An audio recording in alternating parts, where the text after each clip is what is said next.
이런 자리를 마련해 주신 모든 분께 감사를 드립니다. 오늘 워낙 날씨가 좋고 또 이 근방의 문화공간이 너무나 근사해서 오늘 주제하고 조금 동떨어진 느낌을 받았습니다. 언론은 항상 이 상황을 과장을 합니다.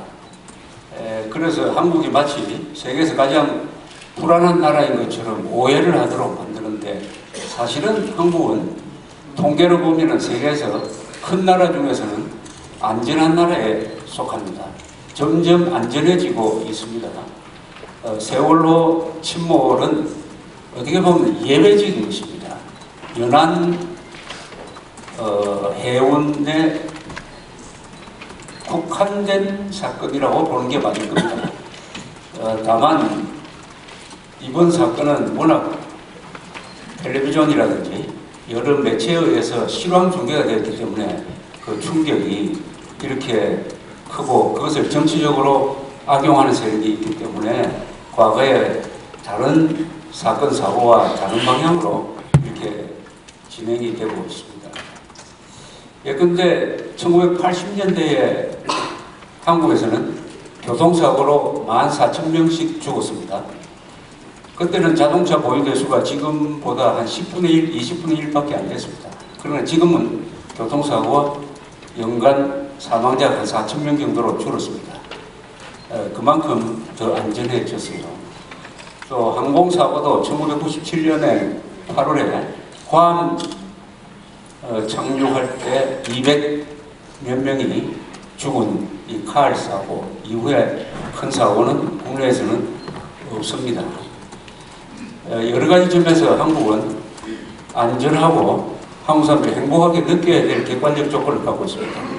가장 중요한 평균 수명은 81세로서 미국보다도 한 살 많습니다. 여성 평균 수명은 세계에서 한 7번째 되는 나라입니다. 그러니까 이번 사고를 가지고 너무 과장을 해서도 안 되겠다는 생각을 저는 하고 있습니다. 이번 사고는 사고입니다. 사고는 예외적으로 일어나는 것입니다. 항상 일어나는 게 아닙니다.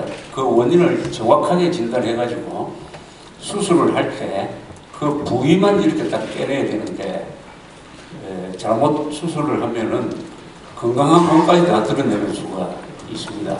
우리가 이 문제를 진단할 때 너무 감정적으로, 정치적으로 또는 도덕적으로 접근하면 잘 효과가 나지 않습니다. 요새 흔히 도덕적으로 접근하는데 이건 국민 모두의 책임이다, 이렇게 이야기합니다. 이 사고는 국민 모두의 책임이 아닙니다. 선박 회사의 책임, 선장의 책임입니다. 또 안전 운항을 제대로 감독하지 못한 해운조합의 책임입니다. 그리고 기자들의 책임이 있습니다.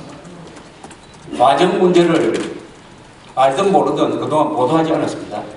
제대로 보도했으면 그 학교에서 그 배를 선택하지 않았을 거예요. 기자들의 직무유기가 있었습니다. 동시에 국회의 책임이 있습니다. 그리고 관련 부처의 책임이 있겠죠. 그 정도의 책임이에요. 여러분들 책임감 느낄 필요 없습니다. 우리 모두의 책임이라 하면은 그건 무슨 말이냐? 아무의 책임도 아니라는 자유민주주의는 그런 식의 책임의식을 배척합니다. 구체적 책임을 요구합니다. 구체적 책임을 지는 사람을 아주 엄중하게 처벌하고 구체적인 대응을 해야 되는 것입니다. 이번 사고는 연안 운송회사의 어두운 면을 드러냈습니다. 그리고 관련 기관의 무능함을 드러냈습니다. 동시에 의무를 다해야 할 사람이 의무를 다하지 않으면 어떻게 되느냐는 것도 드러냈습니다. 의무입니다, 의무. 미국 육군사관할 때 웨스트 포인트에 모토가 있습니다. Duty, Honor, Country, 이렇게 되어 있습니다. 의무, 명예, 조국, 의무가 제일 먼저 나옵니다. 의무를 다해야 명예도 없고 국가도 지킨다는 뜻이죠. 1805년에 영국의 넬슨 제독이 트라팔가르 해전 나가서 나 훈련 군대하고 상대할 때 신호 깃발을 올렸어요. 그것이 뭐냐? 영국은 각자가 의무를 다할 것을 기대한다. 이렇게 써놨습니다. 용감하게 사고를 안 했어요. 애국심 이야기 안 했습니다. 의무를 다하면 된다. 이번 사고에서도 의무를 다했으면 막을 수 있는 사람이 여러 명 있었어요. 첫째, 1등 항해사가 있었어요. 1등 항해사는 화물 많이 싣는 걸 검사하는 사람이에요. 그 사람이 거짓 보고를 했습니다. 화물 2배나 과적한 것을 그냥 묵인했습니다. 1등 항해사를 감독해야 될 선장도 묵인했습니다. 그 다음에 해운조합, 그것은 선사들의 조합체니까 서로 봐주면서 검사도 하지 않았습니다. 그 다음에 선장은 도망가 버렸어요. 이런 식으로 각자가 의무를 다하지 않으니까 이렇게 터널을 통과하듯이 사고 요인들이 서로 통과돼가지고 중첩이 되면서 조용한 바다에서 파도가 안 치는데 그 큰 배가 순식간에 전복되어 버렸습니다. 이 사고의 특징은 조용한 바다에서 큰 배가 전복되었다는 사실입니다. 이것을 보면서 한국은 어떨까 하는 생각을 합니다. 대한민국호는 어떨까? 대한민국호도 끝으로 보면 근사합니다. 근사한 정도가 아니라 세계 어떤 점에서 세계 최고의 나라입니다. 세계 5대 공업국에, 세계 7대 수출국에, 삶의 질 세계 12등 되는 나라. 여기 수원에 있는 삼성전자는 제조업체로서는 세계에서 3번째 되는 회사입니다. 수원이 이렇게 근사하게 된 것은 삼성전자가 세금을 많이 낸 거하고 직결되는 거 아닙니까? 그런데 안으로 들여다보면은 세월호 침몰처럼 눈에 보이지 않는 구석에서 뭔가 문제가 지금 축적되어 가고 있지 않을까? 그 축적되어 가는 문제들이 눈에 보이지는 않지만은 이게 약간 변침을 이번에 10도 하다가 넘어갔습니다만은 외부의 충격이 조금 가해질 때 와르르 연결돼 가지고 전복되는 이런 사고를 내지 않을까 하는 점에서 저는 걱정합니다. 눈에 보이는 대한민국은 좋아요. 눈에 보이지 않는 대한민국에 문제가 있지 않느냐 하는 것을 들여다보게 하는 점에서 이번 사고를 저는 다른 관점에서 이렇게 보고 있습니다. 요새 입만 열면 다 안전하는데 그게 진정성이 저는 별로 느껴지지 않습니다. 안전해도 저 사람이 정말 안전을 위해서 안전을 이야기하는 건지 정치적 목적으로 안전을 내세우는 건지 회피하기 위해서 안전을 내세우는 건지 요새 안전이란 말처럼 이리저리 이용되고 있는 단어도 없는데 왜 진정성을 느끼지 않느냐. 안전? 한국에서 안전 문제로 걱정하려면 제일 크게 걱정해야 될 게 뭡니까? 북한이 이미 핵무기를 소형화해가지고 미사일을 갖다 붙여가지고 미사일 실전 배치를 했든지 하기 직전인데도 우리나라 사람들은 방어망을 만들어야 된다는 이야기를 하지 않습니다. 핵미사일 방어망을 만들고 방공호를 더 만들어야 된다 하는 이야기를 하지 않고 김정은이가 보탄만 누르면 10분 만에 서울 상공에서 터지는 상황, 그것을 막을 방법이 한국군도 없고 미군도 없는 이 상황은 그냥 구경만 하고 있어요. 그렇다면 한국 사람들이 말하는 안전은 뭐냐? 한국 사람들이 정말 안전을 요구하고 있는 거냐? 물어보면 이렇게 합니다. 두 가지 딱 대답이에요. 설마 김정은이가 핵미사일을 쏘겠느냐? 두 번째는 미국이 알아서 하겠지. 딱 두 개입니다. 전자는 설마죠. 설마. 요행수입니다. 미국이 알아서 하겠지 하는 것은 사대주의, 노예근성이지. 그러면서 웰빙 생활에 집착하면서 복지 요구만 드렸다 해가지고 지금 복지 예산이 100조, 교육 예산 50조, 국방 예산 35조가 됐습니다. 복지 예산을 줄여서라도 핵미사일 방어망을 빨리 만들어야 된다는 이야기를 하지 않는 사람들이 외치는 안전이라는 이야기는 진정성이 없어요. 그래서 여러분들이 여기 뭐 안보단체 되신 분들 줄을 이루시니까 더 설명할 필요 없습니다. 이것을 어떻게 하면은 공론화 해가지고 우리가 살 길을 찾을 거냐 하는 것입니다. 우리는 그럴 능력이 있어요. 결심만 하면은 자주국방할 수 있는 능력을 가진 나라가 게을러서 또는 무책임해서 돈을 쓰지 않아가지고 나중에 발작한 김정은이가 핵미사일 단추를 누른 바람에 대한민국을 소멸해버렸다 하는 욕을 먹지 않으려면은 세월호 침몰이 보여주듯이 미리 예방을 하지 않으면 언젠가는 한꺼번에 당할 것이다. 그것도 평온한 상태에서 하루아침에 대한민국이 넘어가는 상황 상상도 하기 싫지만 그것도 불가능한 예상은 아니다 라고 말씀드리고 싶습니다. 이번 사고는 연안해운의 문제점을 드러냈는데 또 여러 구석에 한국사회 구석에 있는 문제점도 드러냈어요. 그 중에 가장 여러분들이 중점적으로 체크해야 될 것이 하나 있습니다. 언론입니다. 언론의 선동부입니다. 이번에는 한겨레 신문과 조중동 보수신문의 차이가 없어졌습니다. 소위 종편이라고 하는 이쪽과 KBS, MBC, SBS의 차이가 없어져 버렸습니다. 한국 언론 전체가 한 목소리를 냈습니다. 어떤 방향으로 한 목소리를 내느냐. 해경을 희생양으로 만들어가지고 해경을 국민들이 미워하도록 이 사건에 마치 주범인 것처럼 만드는데 한 목소리를 냈습니다. 그래서 해경 해체라는 극단적인 방법까지 나왔어요. 지금. 그리고 사람들을 슬프게 하는데, 남 탓하게 하는데, 미워하게 하는데 서로 경쟁적으로 보도를 하기 시작했습니다. 사실에 의한 보도에 의해서 그렇게 됐다면 할 말이 없어요. 그러나 사실을 왜곡하고 거짓말하고 조작하고 그런 사실이 밝혀져서 당국자가 해명을 요구해도 해주지도 않고 하는 이런 집중적인 선동보도의 영향을 여러분들도 받았을 것입니다. 여러분들도. 아마 여러분들이 이 사건에 대해서 알고 있는 지식 중에 상당 부분은 이 거짓 선동된 언론을 보고 얻은 지식이기 때문에 사실과 다른 부분이 상당히 많을 거라고 생각합니다. 우리 대통령도 이 선동 언론의 보도의 영향을 많이 받은 것 같아요. 해경의 구조 활동은 실패했다 하는 말을 대통령이 했는데 그것은 사실하고 달라요. 해경의 구조 활동은 저보고 이야기하라고 하면은 실패한 게 아닙니다.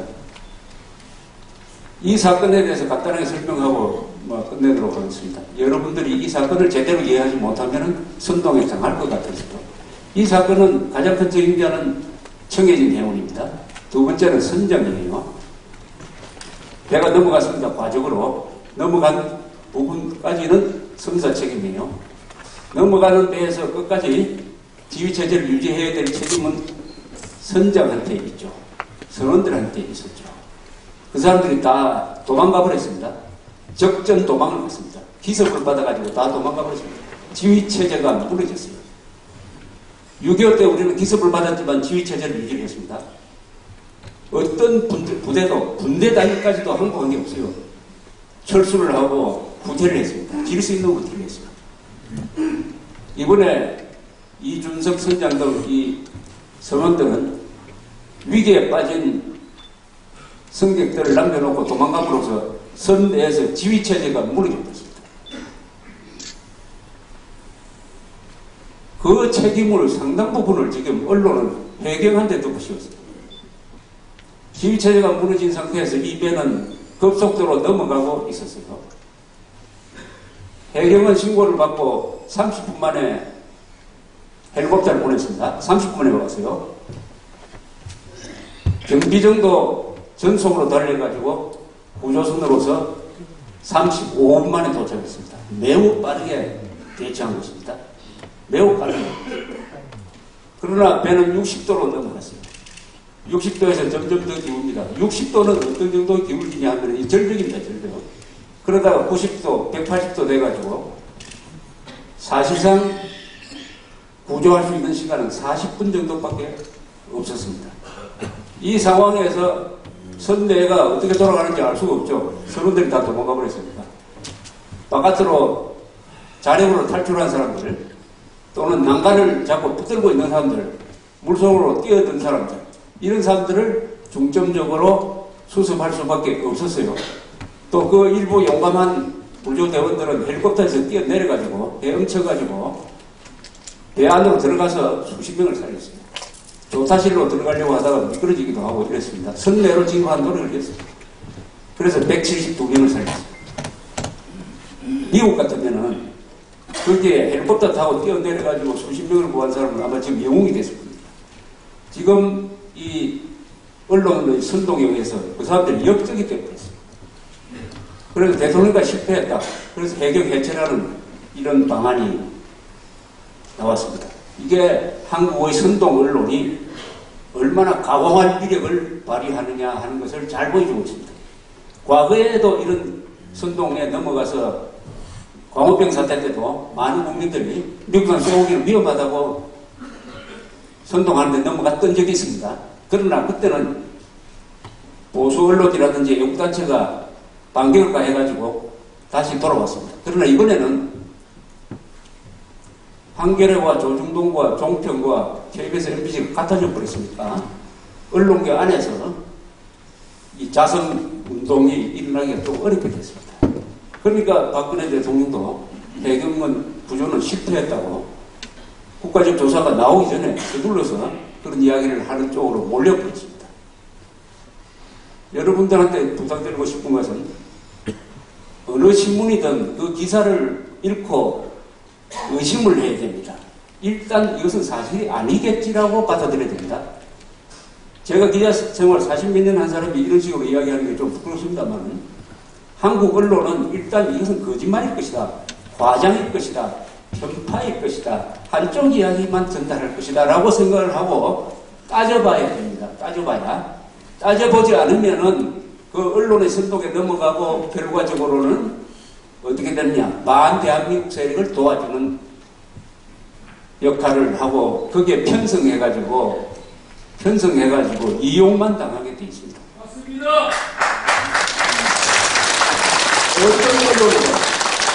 어떤 언론이든 의심할 권리와 의무가 있습니다.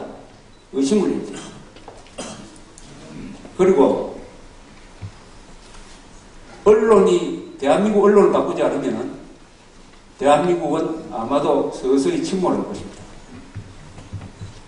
이승만, 박정희라고 독재를 자라고 욕하는 자들이 김정은 위원장, 김정일 위원장, 김일성 주석이라고 꼬박꼬박 붙여놓고 있습니다. 대한민국을 파괴하려는, 팔아먹으려는 세력한테 진보라는 월계관을 씌워주고 있습니다. 진보라고, 아직도 진보라고 불러주고 있어요. 이런 짓을 하는 언론은 여러분들이 경멸해야 됩니다. 경멸해야 돼요. 그것을 믿으면 큰일 납니다. 우리 국민들은 이번 기회에 이 선동 언론을 바꿔놓아야 됩니다. 이번 사고에 책임이 큰 언론이 어느 언론도 우리가 잘못했다, 우리 기자가 잘못해가지고 이 사태를 예방하지 못했다 하고 사과한 거 보셨어요? 그러면서 남한테 사과하고 해경만 난타를 하고 남탓만 하고 있습니다. 남탓만. 대한민국에 기자가 2만 명이 넘어요. 어떻게 단 한 기자도 이 인천 제주 항로의 무죄점을 지적하지 않았습니다. 몰랐다면 무능하고 알고도 덮었다면 이건 수사 대상이에요. 왜 이런 말씀을 드리느냐 하면은 좌익, 공산당, 종북, 좌파 뭐라고 불리든지 이 자들은 계급투쟁론이라는 이상한 신념으로 무장해 있는데 이 질병에 걸리면은 거짓말쟁이가 됩니다. 여기 북한에 살다가 내려오신 분들 계시겠는데 그런 분들한테 제가 만나서 물어보면은 이렇게 대답을 하십니다. 제가 이렇게 물어요. 공산당을 한마디로 경험하셨으니까 한마디로 말하면 뭡니까? 하면은 거의 10중 8구 이렇게 대답합니다. 한마디로 이야기하라고 그랬으니까 거짓말쟁이다. 이렇게. 빨갱이는 거짓말쟁이랍니다. 빨갱이는 거짓말쟁이죠. 그러나 지금은 거짓말을 과학적으로 합니다. 언론기관을 통해서 해요. 거짓말쟁이들이 감옥에 있는 것이 아니고 기자의 탈을 쓰고 있고 교수의 탈을 쓰고 있고 국회의원의 탈을 쓰고 있고 한때는 대통령의 탈을 쓰고 이 자들이니까 거짓말을 아주 근사하게 합니다. 여기에 속아서는 안 됩니다. 여기에 어떻게 하면 안 속겠느냐 하는 것도 이제 분명히 두 가지 신념이 확실하면 잘 안 속아요. 하나는 헌법, 대한민국 헌법 정신으로 무장을 해야 됩니다. 헌법 정신. 두 번째는 사실로서 무장을 해야 됩니다. 사실보다 한 걸음 더 나가면 진실이라고 해요. 사실은 단편적인 거고 진실은 사실을 모아서 어떤 사물을 객관적으로 종합적으로 입체적으로 보는 시각입니다. 이 부분은 사실은 훈련이 좀 되어야 됩니다. 다만 한 가지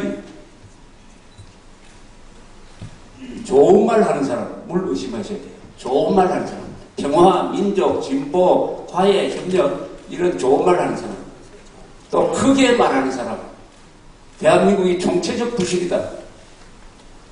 세월호 사고 때문에 왜 한국이 총체적 부실이 됩니까? 한국이 그렇게 작은 나라인 줄 압니까? 그렇지 않습니다. 정의를 구현하겠다. 이런 엄청난 말을 하는 사람, 막연한 말을 하는 사람, 이런 사람들만은 일단 의심하고 구체적인 말, 대안이 있는 말을 하는 사람을 믿어야 되는데 이 부분은 우리 한국 사람들이 좀 약한 부분입니다. 그러나 이번 사건을 통해서 연안 해운의 문제점보다도 더 큰 한국 언론의 선동성이 폭로가 되었기 때문에 우리 나라를 걱정하는 자유민주주의, 자본주의를 신봉하는 우리는 모든 사물을 진실에 기초해서 하고 있습니다. 진실, 정의, 자유 이 3대 원칙에 입각해가지고 이제는 아무도 믿지 말고 사실은 우리만 믿어야 됩니다. 나만 믿어야 돼요. 이 자유민주주의는 개인의 자유, 개인의 권리를 국가의 권리보다 더 중요하게 생각하는 신념인 것입니다. 나만 믿어야 됩니다. 나만 믿고 다른 사람과 협력하면서 공동체를 저 선동꾼들한테 상납하지 않도록 우리가 정신을 차리는 그런 계기로 삼을 때 세월호 사고는 보다 나은 나라, 보다 안전한 나라로 만드는 계기를 만들 것이고 우리는 과거의 위기를 다 그런 역전극의 발판으로 만들었던 전력이 있다는 이 자신감을 가지고 이번 사건을 대처하면서 이 다가오는 선거에서도 헌법과 사실, 누가 법을 부수려고 하는 사람이냐, 누가 거짓말하는 사람이냐, 이 두 가지 기준을 가지고 훌륭한 선택을 해 주실 것을 바라면서 저 이야기를 끝내겠습니다. 감사합니다.